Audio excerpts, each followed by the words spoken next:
You know, we're all tribal people. Everybody started out tribal. But what is unique to us is that we stayed tribal. My quest to learn about and experience the different Indian gaming casinos continued this past Christmas season, especially with the recent Proposition 26 versus 27 battle in the air. In one day, I visited the Rincon-Owned Harrah's Resort Southern California, Casino Palma, and the Paula Casino Spa Resort.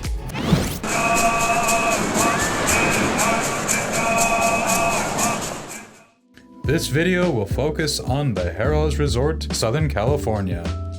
So, I actually visited the casino earlier in the day, then I came back later at night. Overall, I was too late for the Christmas atmosphere, but this is what it looked like from their Instagram. Actually, the Starbucks had some Christmas atmosphere. Hey, anything with a Starbucks is better, and anything at Christmas is better, so the Starbucks with Christmas decorations improved my experience. Of course, I bought a Frappuccino, so I would have filming rights. And, to be fair, the gift shop had a clearance table of Christmas merchandise, but it was more sad than happy, like the Island of Lost Toys. Like Pechanga, the Rincon have a cool service station at their resort. However, the roof failed to raise for me as it does at Pechanga.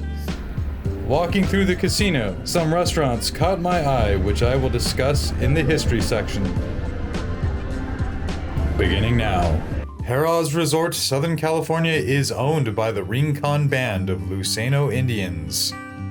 The original Rincon Casino at the current location opened in 2002. It was called Harrah's Rincon Casino and Resort. It was expanded and renamed as Harrah's Resort Southern California in 2014. It is located about 48 miles from San Diego and 108 miles from Los Angeles. But first, let's go back. Before the Spanish Mission era began in 1769, the Rincon people inhabited the mountains, coastal plains, and river valleys of northern San Diego County for 10,000 years. They moved between the mountains and sea as the seasons and food sources changed. They lived in small family units with thatched huts for homes. Most of their lives were spent outdoors. Women gathered on large flat rock areas to grind grains and nuts and to prepare and preserve food. Men hunted small and large animals, such as rabbits, bears, and deer. And they fished the rivers and dined on clams, abalone, and mussels. And they collected and grew wild wheat, greens, cactus, and berry crops. And acorns were one of their dietary staples, and it was made into flour for a variety of uses. The San Luis Rey River flowed with clear water. From the marshes came the reeds used to make baskets and red clay for pottery. Plants and trees offered materials for bows and arrows, sandals, and nets. They used controlled fires to increase wildlife habitat and forest health. They stored water in dams and carved canals to water crops. They had government and religious leaders, doctors and teachers, even naturalists and astronomers. They forged trails to meet and trade with other tribes, which would eventually be used by European settlers for the Pony Express and stagecoaches. Historically, the Rincon also wrote and sang songs and danced and held celebrations called fiestas, which are still held today. Fiestas have featured bird singing, vendors, softball tournaments, and a rodeo. And of course, this all changed with the coming of the Spanish. When California became a state in 1850, California Indians did not have land settlements known as treaties, nor were they granted rights of citizenship.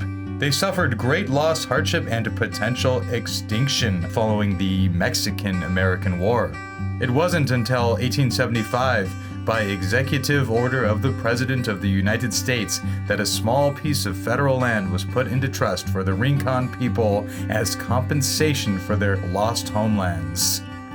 It was from this piece of land, the Rincon Reservation, that they would cling to hope for a better future despite poverty and broken promises. Here, they would struggle to preserve their culture and traditions, try to adapt to modern times, build a government, and pass along memories to their children of their days of true freedom and self-government. And then, gaming on tribal lands came in the 1990s. And that brings us back to Harrah's. And all the profits from their casino resort located on the tribe's 5,000-acre reservation go to fund the Rincon tribal government. In 2016, the land on which the resort sits was officially and unanimously renamed by the Rincon Tribal Council to Funner, as the resort stands for a commitment to fun. David Hasselhoff is the mayor of a magical place. A place where fun means something funner. Funner. It's more than a place. It's a state of mind. Because around here, funner is a state of mind. And there's funner around every corner. Hey, starting to get the picture now, B-dubs? If David Hasselhoff, Rob Riggle, and Jane Lynch weren't enough celebrities, Gordon Ramsay has also come to Harrah's. That's right, Hell's Kitchen. It opened as the largest Hell's Kitchen in the country and the first Hell's Kitchen in Southern California, perhaps all of California. The menu and decor are inspired by the TV series. There is the main full-service restaurant area, a lounge, and private dining rooms. Hell's Kitchen opened in August of 2022. Also, Salt and Fin. It is a new seafood restaurant featuring intriguing options such as Branzino European sea bass, jumbo shrimp, and diver scallop ceviche. But wait, they recommended the truffle mac and cheese, especially with the butter poached lobster. Salt and Fin just opened in December of 2022. They also have a brewery, the Rincon Reservation Road Brewery, or 3R Brewery, which opened in 2020. It's since expanded into an Ocean Beach location. However, the Rincon originally opened the SR76 Beerworks Brewery before the current one in 2016. The Rincon are the first tribe to open a brewery in Southern California.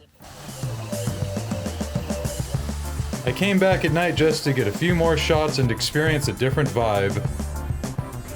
And I learned that they are Southern California's first solar-powered casino. And I will be ending the video here. I hope you enjoyed this presentation of the Harrah's Resort Southern California and the Rincon people. Please hit the thumbs up, please subscribe in the spirit of self-reliance, and stay tuned for upcoming videos.